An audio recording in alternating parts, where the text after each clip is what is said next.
welcome to lecture 8.1. So now we're going to look into something called polar coordinates. Okay, so right now we have two different types of graphs on our paper. We have one here, which is the XY coordinate, or the Cartesian coordinate system. And then over here we have the circle type graph, which is what we would graph polar coordinates on. Now, for the Cartesian coordinate system, as I mentioned, we would graph an x and a y value, which we usually have as a coordinate x, y.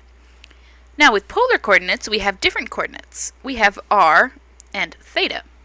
So I'm going to go ahead and give us an example for what we might have on the xy plane.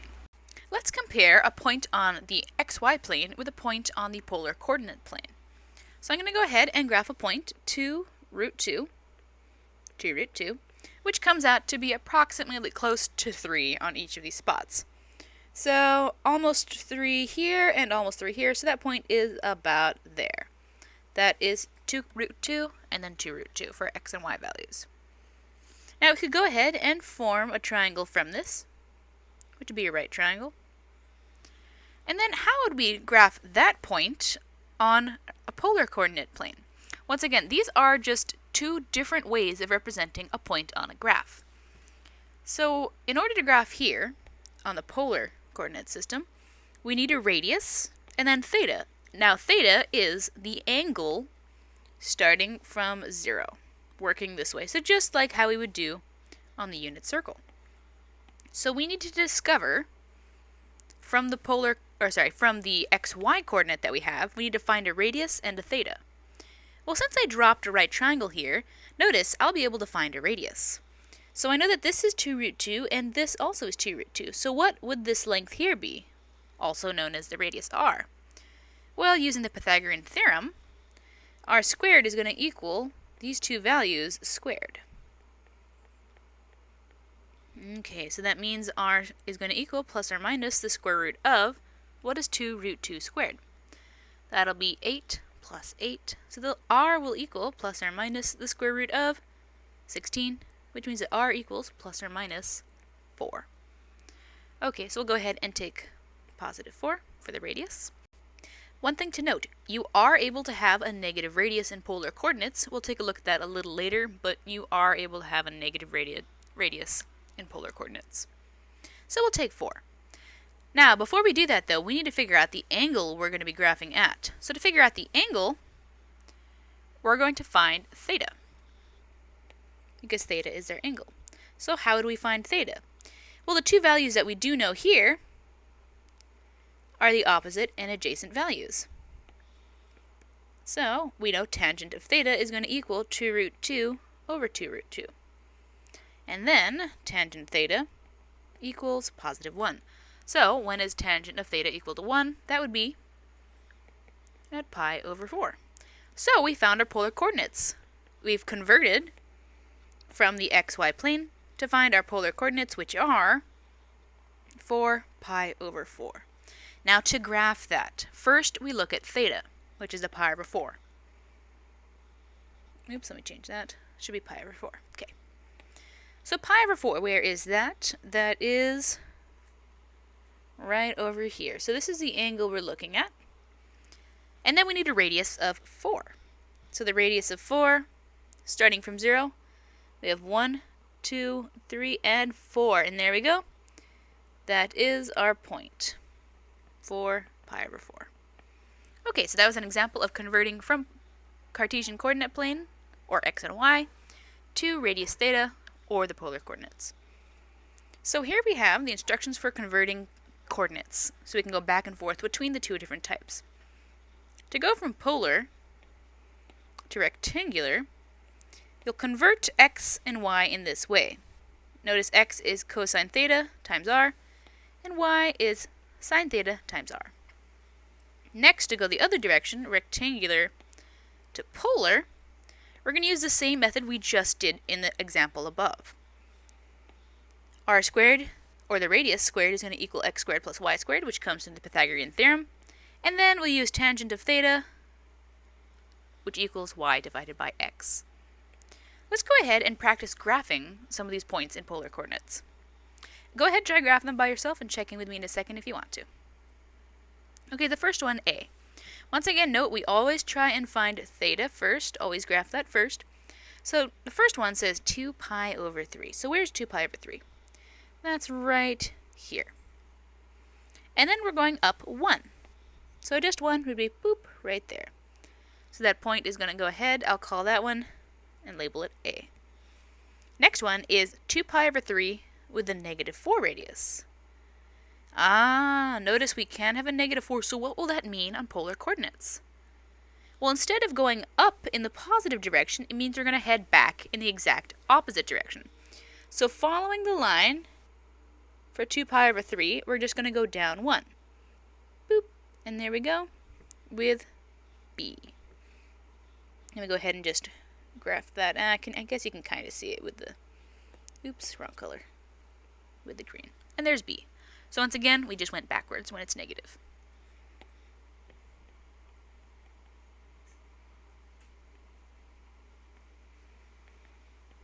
Alright, and C. So 5 pi over 3, 4. Okay, 5 pi over 3 is right over here. And then we're going 4. The radius is 4. So 1, 2, 3, 4. And there we go. That is point C. Now the next one, D. Ooh, interesting. So we have a -pi over 6, but we know how to deal with that. Instead of going the usual direction of this for positive, we're going to go the exact opposite when we have the negative. So we're going -pi over 6, which is going to be right here. And then we're going +5. So we have 1, 2, 3, 4, 5. And there we go. I'll call this one D. And there we have all our points. Now let's take a look at example 2. Find the rectangular coordinate for the given polar coordinate.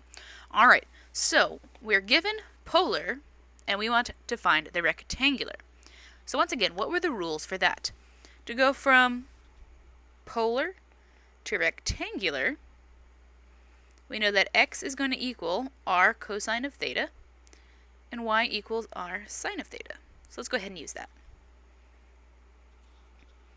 So x is going to equal, we have r, which in this case, which one is the radius? The first one is the radius, and the next one is r theta. So r cosine of, let's see, r is 5, and theta is pi. And then I'll go ahead and set the other one up. So y is going to equal, what value? Sine theta. And then let's go ahead and plop those points in again. So 5 and pi. Alright, x equals 5, and cosine of pi. Cosine of pi is going to be -1. And what's sine of pi going to be? Sine of pi is going to be 0. So we get that y is equal to 0, and x is equal to -5. And there we go with our rectangular coordinate. Once again, you need to answer as a coordinate pair for the rectangular as well as the polar coordinates. Okay, if you're ever talking about a point, it should be in the coordinate set. Alright, now let's take a look at the next one. So once again, setting up, let's see, radius is the root 2, and the theta is -pi over 6. So x equals that. Actually, let me erase. Kind of big. Okay, so x is going to equal, we're going to have the root 2 cosine of theta,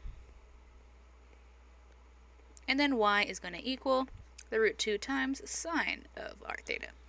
Let me go ahead and fill those values in.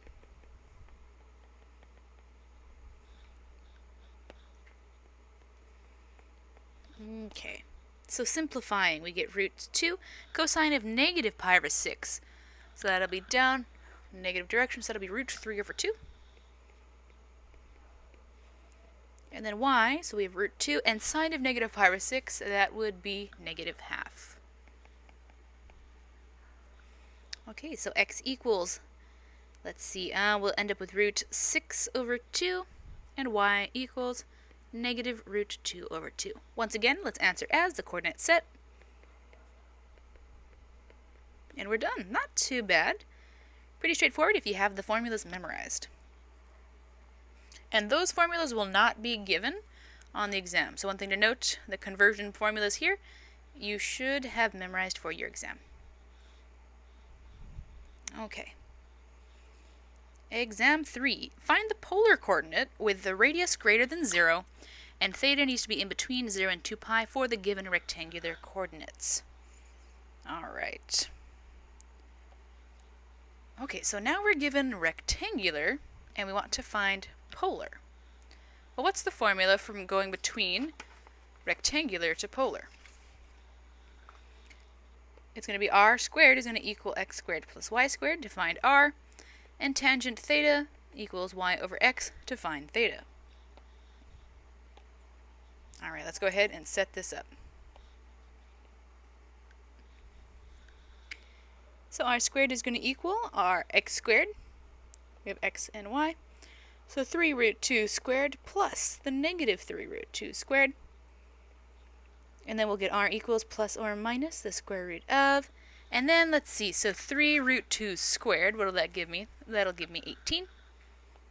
Plus 18. r is going to equal plus or minus root 36. So r equals plus or minus 6. And once again, we want r to be greater than 0. So we're going to take r equal to 6. We're not done yet, though. We have to find theta. So we go ahead, write find r, and let's write find theta. Once again, I write this right below, so it doesn't look like it's a continuation of this equal sign. Okay, let me erase that. So finding theta.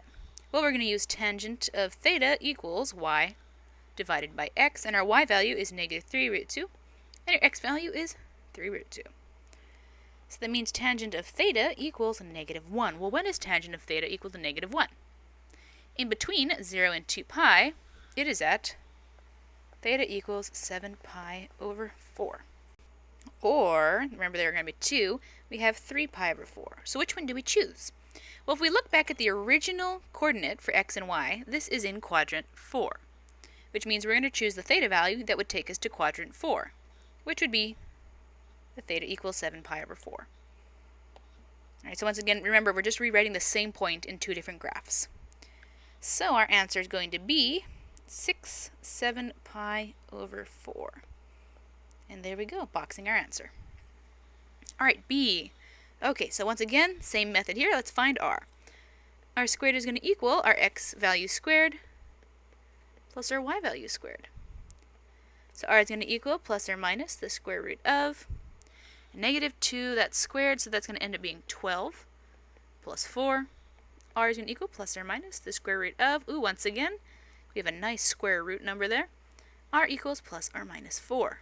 But since our directions say to take r greater than 0, we'll take r equal to 4.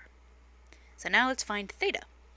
Alright, so finding theta, tangent of theta is going to equal y over x, and that simplifies to negative 1 root 3. So when is tangent equal to negative 1 root 3? That's going to be at theta equals 5 pi over 6. Now we're going to take 5 pi over 6 instead of one of the other opposite points because our original point was in quadrant 2, so we have to bear that in mind, that our other answer for the polar should also be in quadrant 2. So that's why we take theta equals 5 pi over 6. And then our answer will be 5 pi over 6. Alright. Example 5. Convert the equation to polar form. What does that mean? Well, once again, if you remember, polar uses r and theta. The rectangular coordinates use x and y. So at the moment, our equations are written in terms of x values and y values, if you'll notice. So we want to find a way to convert them from x and y to theta and r. And we're going to use the same things that we know for converting between polar and rectangular. Alright, so what do we know about x? Well, we know that x is equal to r cosine of theta. Let's go ahead and plug that in. So replacing x with r cosine theta, we'll get r cosine of theta equals 5. We could somewhat leave the answer like this, but usually it's best to get r by itself when we're working with polar form. So to get r by itself, let's go ahead and divide both sides by cosine of theta. And we have that r equals 5 over cosine of theta. And notice here we don't have x or y in our equation. It is strictly with r and our trig function with theta. Okay, there we go. So we wrote that in polar form. Let's take a look at b. We have x squared plus y squared equals 16. Well, if you recall, r squared equals x squared plus y squared. So we can just go ahead, take this whole thing out, and replace it with r. Or sorry, r squared. Alright, so r squared equals 16, and once again, it's best to have r solved for, or solved by itself. So to get that, we'll go ahead and square root both sides. And we get r equals plus or minus root 16, which is r equals plus or minus 4. And there we go. Okay, so hopefully not too bad again. Now let's take a look at the next one. We have y equals negative x squared. Alright, so y equals negative x squared. Well, one thing to point out, there's a small typo on here. That x squared should not be an x squared, should just be an x. So go ahead, take that away. Alright, so now we're just looking at y equals negative x. At the moment, this is definitely a rectangular coordinate equation because it has x and y, so we got to get rid of those. What do we know? Well, we know that y equals r sine of theta, and x equals r cosine of theta. So let's go ahead and plug those in. We'll replace the y with r sine of theta, and the x with r cosine theta. Okay, so we get r sine of theta equals negative r cosine of theta. And then what do we have here? Well, we can solve, if we divide both sides by r cosine of theta, notice the r's cancel out, which is odd, but it's not entirely bad.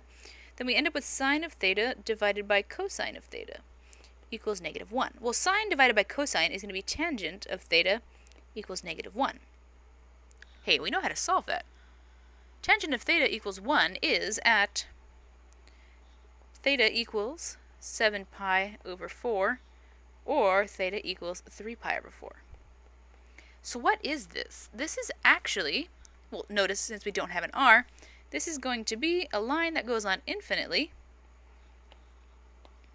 between 7 pi over 4 and 3 pi over 4. So somewhere like that. Okay, because of the r, theta canceled out. But we'll go ahead. There we go.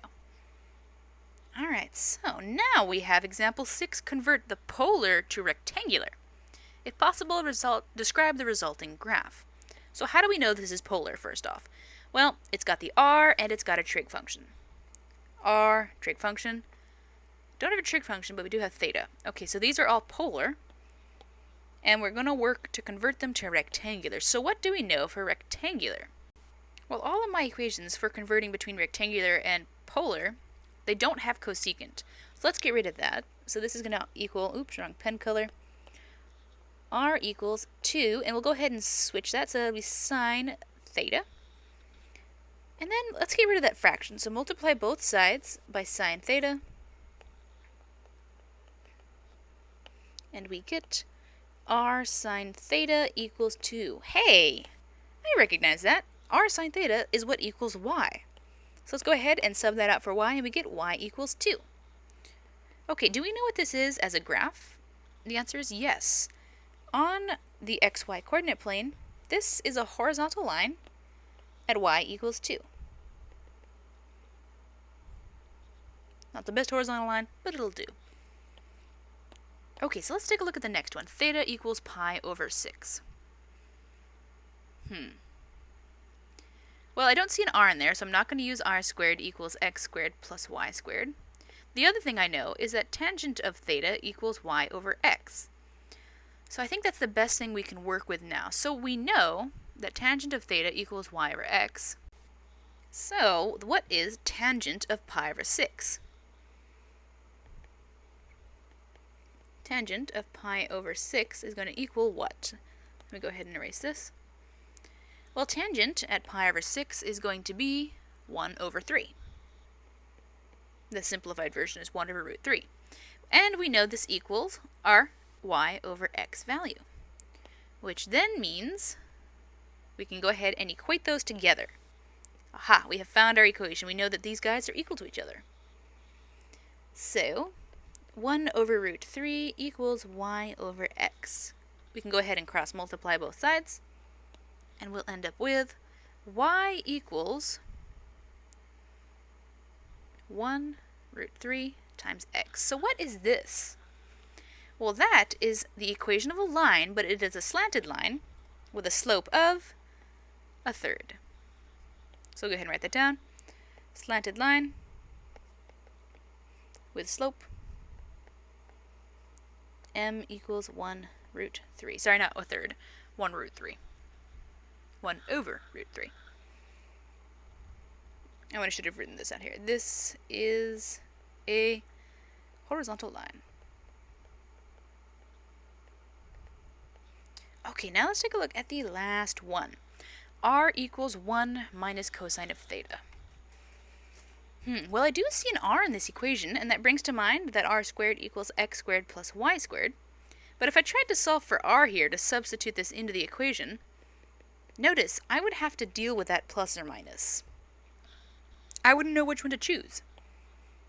So maybe we can find a way to get an r squared into the equation. How could I do that? I could multiply both sides by r, and that would give me r squared. So r squared equals r minus r cosine of theta. And what do you notice? In that move, I also was able to plug in r cosine of theta. Now, r cosine of theta is equal to what? Well, that's equal to x. So let's go ahead and plug that in. So then I have r squared equals r minus x. Now let's go ahead and sub in what we were trying to sub in earlier. R squared equals x squared plus y squared. So x squared plus y squared equals r minus x. Ooh, we're so close. The only thing we still have is this r right here. Well, I don't want to sub in for just r because I don't know if I should choose the positive or negative. So I want to try to find a way to get r squared again. How would I do that? Well, I'm going to go ahead and add x to the other side. And then I'll get, I'm going to flip this here, sorry, x squared plus y squared plus x. Now, I'll go ahead and square both sides. At the moment, my goal is just to get r out of the equation. So then I end up with that r squared, which I really wanted. And then I have this rather huge, monstrous mess on the side. But what does r squared equals? R squared equals that, x squared plus y squared. So we can sub that in again.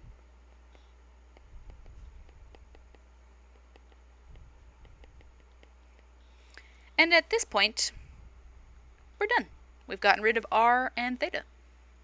And it's not really possible for us to figure out what kind of a curve this is. So we're going to say not able to describe.